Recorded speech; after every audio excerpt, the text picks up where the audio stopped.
Apa itu Premier League Season 2024-2025? Premier League Season 2024-2025 merupakan kompetisi sepak bola tertinggi di Inggris yang diikuti oleh klub-klub profesional seperti Liverpool, Manchester United, Manchester City, Chelsea, Arsenal, dan lain-lain.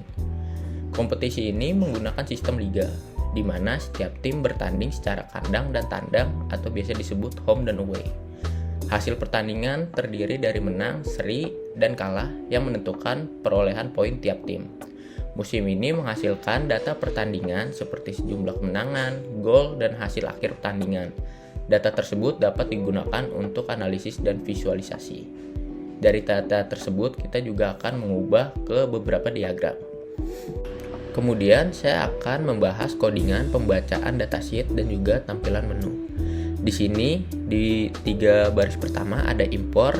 Di sini kita gunakan untuk mengimpor beberapa library yang akan kita gunakan seperti Pandas, NumPy, dan juga Matplotlib.Pilot.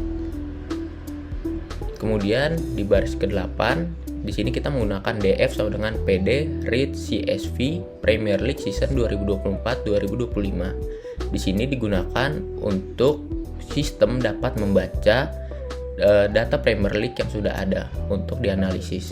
Kemudian df-nya itu kita print untuk menghasilkan data di output. Kemudian di baris ke-14 kita menggunakan while true untuk membuat menu. Di sini kita memprint beberapa menu yang akan kita buat seperti bar plot total gol tiap tim, histogram jumlah kartu merah tiap tim, scatter gol kandang versus gol tandang. Kemudian ada pie chart wasit, area plot menang seri kalah, klasemen akhir musim, dan juga keluar.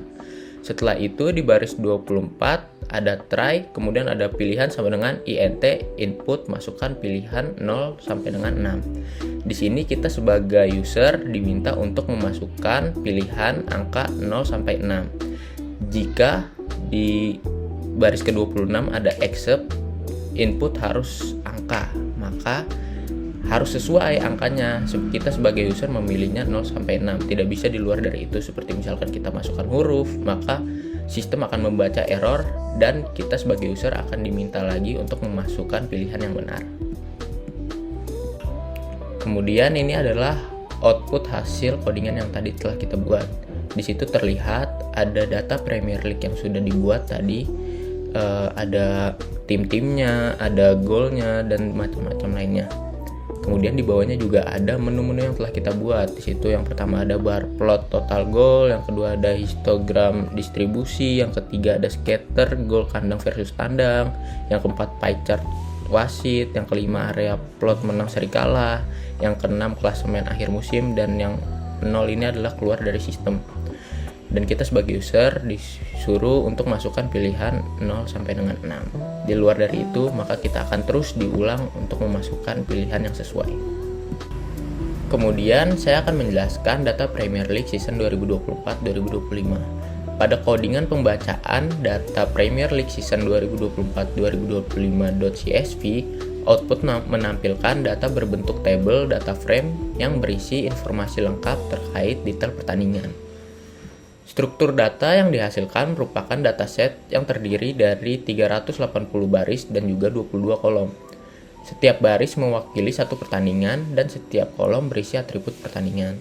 Seperti yang kita bisa lihat di output, di situ ada tanggal, ada nama tim yang bermain dari kandang dan juga tandang, ada FTHG, ada referee, dan lain sebagainya. Nanti akan saya jelaskan maksud-maksudnya. Di sini mungkin ada beberapa statistik singkatan yang terdengar asing dari list yang terdapat ya. Di sini saya akan mencoba menjelaskan. Yang pertama ada date. Date menunjukkan tanggal pertandingan berlangsung. Yang kedua ada home team dan away team. Di sini untuk menunjukkan tim kandang dan tim tandang yang bertanding satu sama lain. Yang ketiga ada FTHG dan FTAG. Ini adalah jumlah gol tim kandang dan tim tandang pada akhir pertandingan. Yang keempat ada FTR atau hasil akhir pertandingan. Yang kelima ada HS dan AS. Itu merupakan berapa total tembakan yang terdapat dalam pertandingan tersebut dari home ataupun away team. Kemudian yang keenam ada HST dan AST, merupakan tembakan tepat sasaran. Yang ketujuh HF dan AF, jumlah pelanggaran. Yang kedelapan HC dan AC, jumlah tendangan sudut. Yang ke-9, HY dan AY merupakan kartu kuning, HR dan AR merupakan kartu merah, dan yang terakhir ada referee yang merupakan wasit yang memimpin pertandingan tersebut.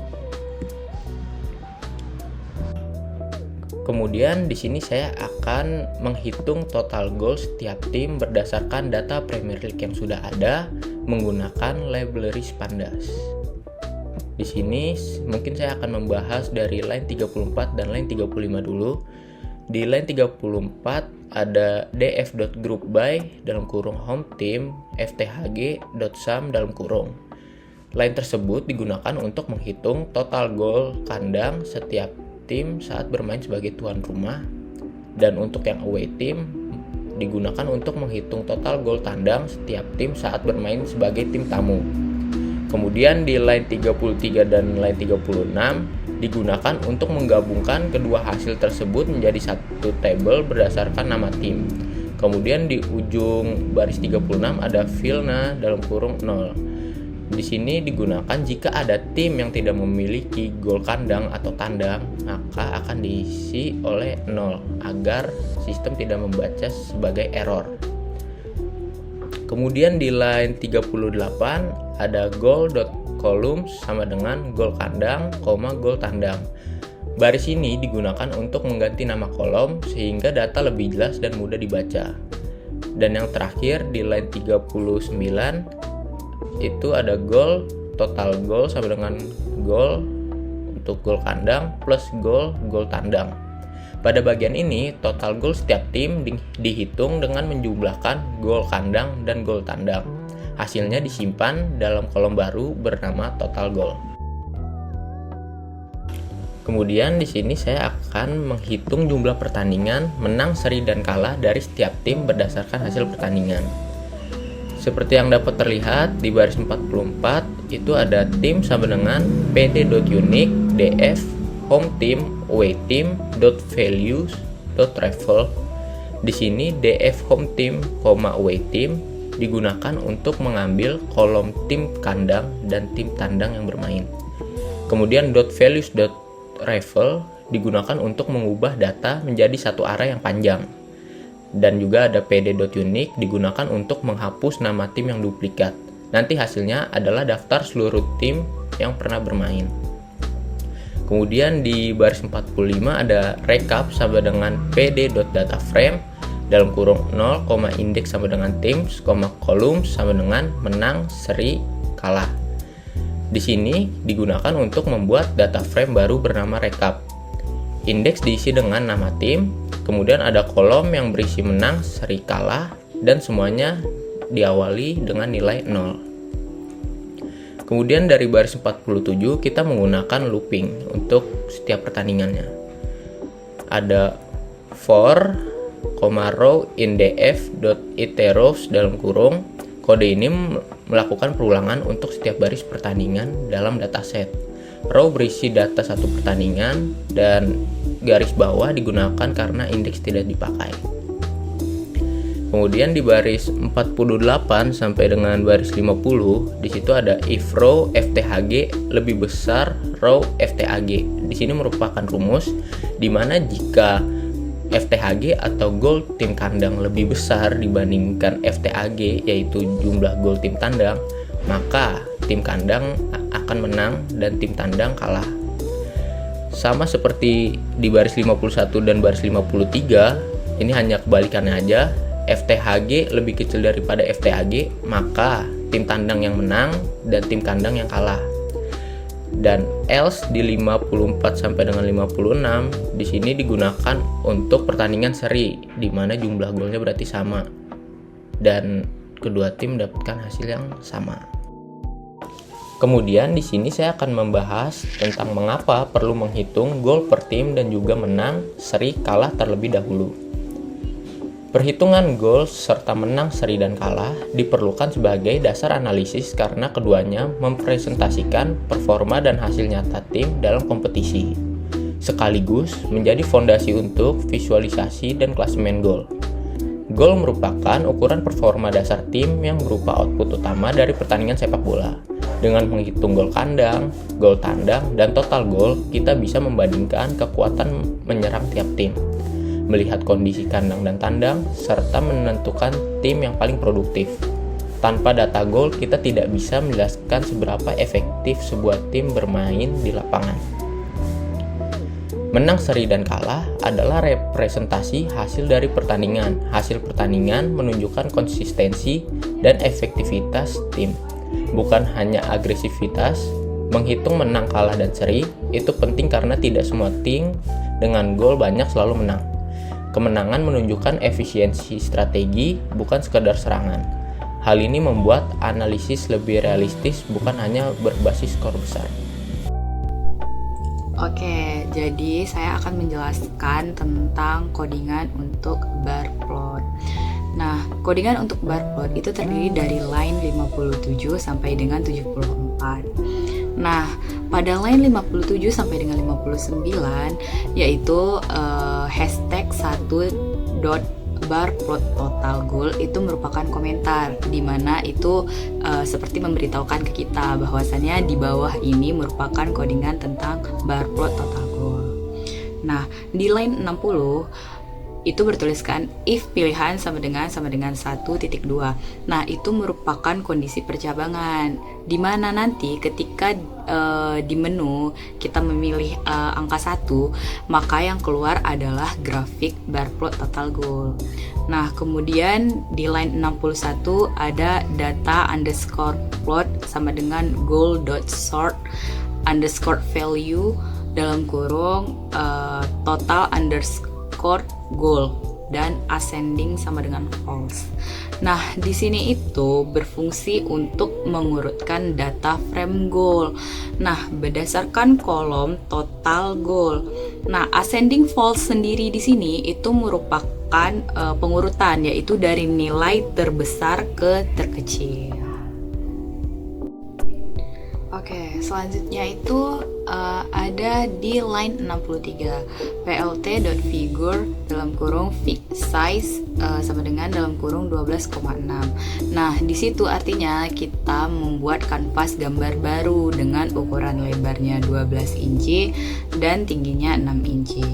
Nah, kemudian pada line 64 sampai dengan line 66 yaitu PLT bar, ada PLT bar, terus di bawahnya data underscore plot dot index dan data underscore plot total goal.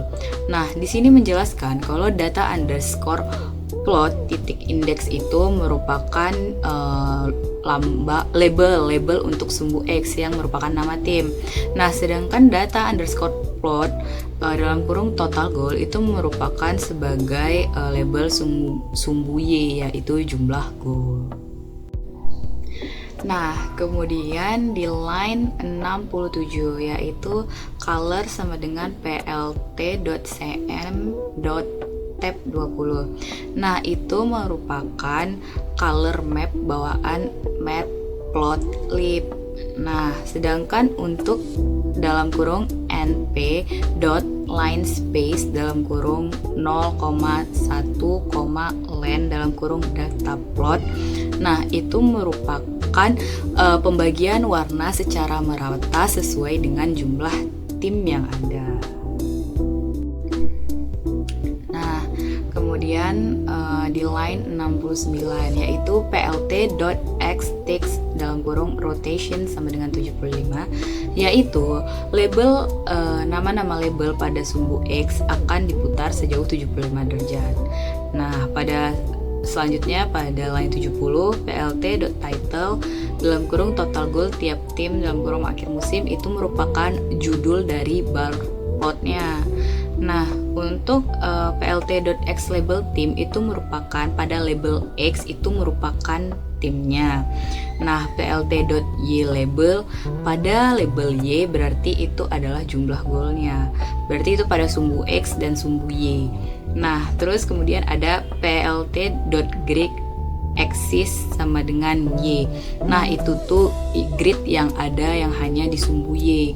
Nah, terus untuk line style sama dengan garis itu merupakan garis putus-putus. Nah, terus untuk alpha sama dengan 0,5 itu adalah transparasinya. Kemudian ada juga plt.show itu adalah nanti untuk output akhirnya untuk menampilkan output akhirnya yang berupa grafik bar plot. Oke, selanjutnya kita bakal melakukan analisis output dari bar plot total goal. Nah, analisis untuk bar plot total goal digunakan untuk melihat seberapa produktif setiap tim dalam mencetak gol selama satu musim. Nah, total goal diperoleh dari gabungan gol saat bermain kandang dan tandang, sehingga mencerminkan kontribusi gol tim secara keseluruhan. Nah, dari grafik terlihat bahwa terdapat perbedaan yang cukup jelas antar tim, di mana beberapa tim mampu mencetak gol jauh lebih banyak dibanding tim lainnya. Nah, hasil ini menunjukkan bahwa kekuatan lini serang tiap tim tidak merata. Nah, tim dengan total gol tinggi dapat dikatakan memiliki daya serang yang efektif dan konsisten. Nah, sementara tim dengan total gol rendah cenderung mengalami kesulitan dalam mencetak gol. Namun, grafik ini belum menggambarkan hasil pertandingan, sehingga produktivitas gol tidak bisa langsung disimpulkan sebagai posisi penentu di klasemen. Nah, kenapa kami memilih grafik bar plot ini untuk menghitung total gol tiap tim? Karena data yang dianalisis berupa data gol per tim yang bersifat kategorik dalam kurung nama tim dan diskrit, yaitu yang jumlah gol. Nah, diagram batang adalah grafik yang paling tepat untuk membandingkan nilai antar kategori secara langsung, karena perbedaan tinggi batang dapat langsung menunjukkan selisih produktivitas gol antar tim. Nah, kenapa nggak pakai grafik lain tuh? Nah, grafik lain seperti line plot tidak cocok karena data bukan berupa waktu. Nah, pie chart juga kurang efektif karena jumlah tim banyak dan sulit membandingkan nilai yang mirip. Nah, untuk histogram juga nggak mungkin karena tujuannya bukan melihat distribusi tetapi perbandingan antar tim. Oke, jadi selanjutnya aku bakal menjelaskan tentang histogram kartu merah. Nah, jadi codingan histogram kartu merah ini terdiri dari line 78 sampai dengan line 101. Nah, dari line 78 sampai dengan line 80 itu merupakan komentar, yaitu dimananya memberitahukan kita bahwasannya di bawah ini merupakan codingan tentang histogram kartu merah. Nah, terus di line 81 ada tuh elif pilihan sama dengan 2.2. Nah, itu merupakan kondisi percabangan yang dimana ketika nantinya di menu kita memilih angka 2, maka yang keluar berupa histogram kartu merah. Oke, selanjutnya ada codingan di line 83 yang df.groupby hometeam.hr.sum. Nah, itu tuh merupakan menghitung total kartu merah yang diterima tim saat bermain di kandang. Nah, sedangkan di line 84 itu menjelaskan untuk menghitung total kartu merah yang didapat oleh tim saat bermain di tandang.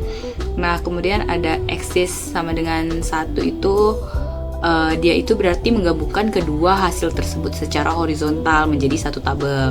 Nah, filna dalam kurung 0 itu merupakan menggantikan nilai kosong dengan 0 karena tidak semua tim pasti memiliki kartu merah di kandang atau di tandang. Kemudian untuk di line 87 itu di situ codingannya yaitu mengganti baris dengan nama kolom, yaitu agar mudah dipahami dan dianalisis secara visual. Nah, kemudian di line 88, nah baris itu yaitu membuat kolom baru total underscore merah, yaitu jumlah keseluruhan kartu merah yang diterima satu tim sepanjang musim, baik di kandang maupun di tandang. Nah, kemudian di line 90 itu ada plt.figure, yaitu kita seperti yang sebelumnya juga di sini kita diminta membuat kanvas grafik baru dengan ukuran 10 x 6 cm. Nah, kemudian ada plt.his. Nah, itu memberitahukan bahwa output yang kita mau merupakan histogram. Nah, kemudian di line 91 2, kartu merah underscore merah. Nah, itu merupakan data yang kita analisis. Nah, kemudian pada line 93 bin sama dengan 10 itu adalah datanya dibagi ke dalam 10 kelompok visual. Dalam 10 kelompok interval. Nah, kemudian edge color dalam kurung black itu merupakan memberi garis tepi pada batang histogramnya agar lebih jelas. Nah, kemudian alpha sama dengan 0,85 itu merupakan transparasi, tingkat transparasinya. Kemudian pada line 97 yaitu plt.title itu merupakan judul dari histogramnya. Nah, kalau plt.xlabel itu merupakan label pada sumbu X, yaitu yang berupa jumlah kartu merah. Nah, dan plt.y label yaitu label pada sumbu Y yang berupa jumlah tim. Nah, terus ada plt grid axis Y yang merupakan label Y tadi. Nah, kemudian line style yang merupakan garis putus-putus, alpha sama dengan 0,5 merupakan transparasi. plt.show merupakan menampilkan hasil output histogramnya. Nah, oke, selanjutnya saya akan membahas analisis output dari histogram. Nah, pada output histogram menampilkan distribusi jumlah kartu merah yang diterima oleh setiap tim pada satu musim. Nah, pada sumbu horizontal yaitu sumbu X, jumlah kartu itu merupakan jumlah kartu merah. Nah, sedangkan sumbu vertikal yaitu sumbu Y menunjukkan berapa banyak tim yang berada pada jumlah kartu merah terbanyak. Nah, dengan kata lain, grafik ini tidak membandingkan tim satu per satu, tetapi melihat pola umum kedisiplinan tim di tiap liga. Nah, dari grafik ini terlihat bahwa sebagian besar tim terkonsentrasi pada rentang 2 hingga 3 kartu merah. Nah, ini menunjukkan bahwa mayoritas tim memiliki tingkat pelanggaran yang relatif wajar dan masih dalam batas normal kompetisi. Nah, batang yang lebih rendah pada nilai 0 sampai dengan 1 mengindikasikan hanya sedikit tim yang sangat disiplin, sementara batang dengan nilai tinggi yaitu 5 sampai 6 kartu merah menunjukkan adanya outlier, yaitu tim-tim tertentu yang jauh lebih sering menerima kartu merah dibanding tim lain. Nah, secara keseluruhan, bentuk histogram ini memperlihatkan bahwa distribusi kartu merah tidak merata tetapi cenderung mengelompokkan di nilai tengah. Artinya, liga tidak didominasi oleh tim yang sangat kasar, namun tetap terdapat beberapa tim yang tingkat agresivitasnya tinggi yang berpotensi mempengaruhi stabilitas performa tim mereka. Oleh karena itu, histogram ini tepat digunakan untuk menganalisis pada kedisiplinan tim secara global, bukan untuk menentukan peringkat atau performa perbandingan secara langsung. Nah, kalau ditanya kenapa sih kita pakainya histogram untuk distribusi kartu merah? Karena tujuan analisisnya adalah melihat pola sebaran jumlah kartu merah di liga, bukan membandingkan tim satu persatu. Nah, grafik ini, histogram ini membantu mengetahui apakah kartu merah cenderung rendah, sedang, atau tinggi di sebagian besar tim. Nah, kenapa nggak pakai grafik lain? Nah, kalau misalnya kita pakai grafik bar plot, dia itu terlalu ramai dan tidak menunjukkan pola distribusi. Kalau kita pakai pie chart, dia itu tidak relevan karena tidak membahas proporsi bagian dari satu total. Nah, kalau scatter plot itu tidak sesuai karena hanya ada satu variabel utama yang dianalisis. Jadi di sini saya akan menjelaskan tentang codingan yang pertama dari menu nomor 3, yaitu tentang scatter plot yang berisi tentang gol kandang dan gol tandang. Nah, jadi yang pertama itu elif pilihan, yaitu apakah user memilih pilihan nomor 3. Selanjutnya adalah np random seed, itu mengatur speed random kemungkinan hasil acak selaku sama setiap program dijalankan untuk konsistensi visual grafik. Nah, selanjutnya x sama dengan goal, itu mengambil data dari gol kandang atau FTHG, ditambahkan noise secara acak agar titik tidak saling bertumpuk. Yang selanjutnya itu ada y goal, mengambil data dari tandang atau FTHG. Nah, ditambahkan noise agar visual lebih jelas. Nah, selanjutnya ada color PLT tab. Nah, itu menghasilkan warna berbentuk setiap tim. Nah, menggunakan color map tab 20 untuk menghasilkan 20 warna berbeda untuk setiap timnya. Nah, selanjutnya ada PLT figure. Nah, itu untuk mengatur grafik agar proporsional dan mudah dibaca. Selanjutnya ada plot scatter, membuat scatter plot. Selanjutnya ada S20, itu untuk ukuran titiknya. C-colors itu untuk perbedaan warna setiap timnya, kan ada 20 tim. Terus ada T-color itu untuk warna tepinya warna hitam. Terus untuk alpha sama 0,9 itu transparansinya 0,9. Nah, for item and enumerate goal index itu untuk menambahkan nama tim pada setiap titiknya. Nah, selanjutnya ada plot text. Nah, itu menampilkan label nama tim, diberikan segala offset agar tidak saling bertumpuk karena ada beberapa tim yang selisih goal hampir sama. Nah, selanjutnya ada PLTX label, dan label itu memberikan label pada sumbu Y dan sumbu X. Nah, selanjutnya ada plot title, itu memberikan judul grafik, yaitu judul adalah gol kandang versus gol tandang per tim. Nah, selanjutnya ada PLT grid, itu menambahkan grid garis putus-putus agar pembacaan grafiknya lebih mudah. Nah, yang terakhir itu ada PLT show, yaitu menampilkan grafik scatter plotnya ke gambar. Nah, kenapa saya memilih scatter plot? Karena untuk gol pada gol kandang dan gol tandang itu scatter plot digunakan untuk analisis ini melibatkan dua variabel numerik, yaitu gol tandang dan gol kandang. Grafik ini memungkinkan melihat hubungan dan keseimbangan antara dua variabel tersebut dalam satu tampilan. Kenapa sih tidak menggunakan grafik lain? Karena yang pertama itu kita jika menggunakan bar plot hanya menunjukkan perbandingan, bukan hubungan dua variabel. Selanjutnya ada line plot, itu tidak tepat karena tidak ada data bersifat time series atau hubungan antar waktu. Dan terakhir itu histogram, hanya menunjukkan distribusi satu variabel. Jadi yang kedua saya akan bahas tentang menu nomor 4, yaitu pie chart tentang kepemimpinan wasit. Nah, jadi di sini terberisi tentang top 10 wasit yang memimpin pertandingan di EPL. Nah, selanjutnya Elif pilihan 4 mengecek apakah user itu memilih pilihan nomor 4 atau tidak. Selanjutnya wasit DF referee, artinya menghitung jumlah pertandingan tiap wasit, terus mengambil 10 wasit yang memimpin pertandingan terbanyak. Selanjutnya ada plot figure, itu untuk mengatur ukuran grafiknya. Yang kemudian ada plot pie, itu membuat pie chartnya.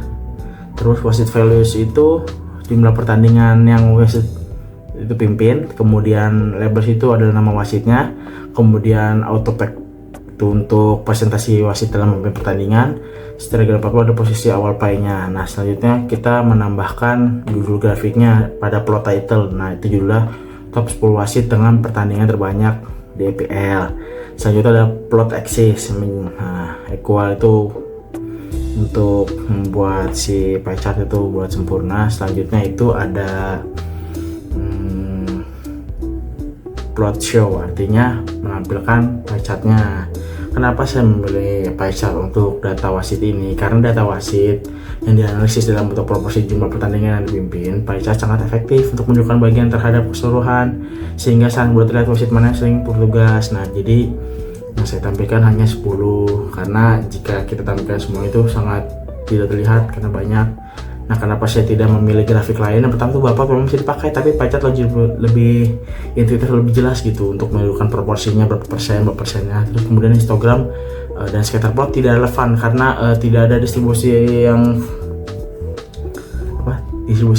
hubungan atau yang variabel gitulah, tidak berhubungan karena tidak bisa menunjukkan berapa persen wasit itu memimpin. Selanjutnya ada program area plot pada menu kelima. Oleh karena itu, terdapat fungsi elif pilihan sama dengan 5 yang bertujuan untuk menampilkan grafik area plot jika user memilih menu kelima. Di bawahnya ada fungsi plt.figureFixSize yang digunakan untuk mengatur ukuran grafik dengan lebar 12 dan tinggi 6, sehingga grafik mudah dibaca oleh user. plt.stackplot digunakan untuk menampilkan performa keseluruhan tim dalam satu grafik area.